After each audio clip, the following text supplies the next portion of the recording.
সবসময় আমাকেই দাঁড়িয়ে অপেক্ষা করতে হয়, আর উনি আসবে দেরি করে। আজকে আসুক, দেখাবো মজা। সব দায় কি আমার? না, দায় আমারও আছে।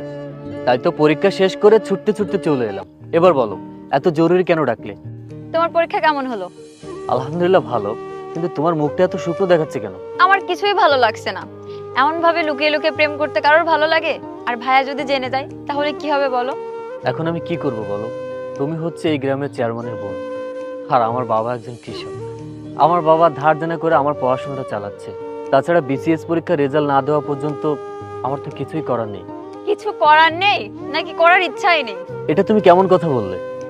আমারও কি ইচ্ছা হয় না যে তুমি লাল টুকটুকে বেনারসি শাড়ি পরে আমার ঘরের বউ হয়ে যাবে, আর আমি সেটা দু চোখ ভরে দেখব। হয়েছে, থাক। কেমন ইচ্ছা তো দেখতেই পাচ্ছি যে ভুলে গেছো।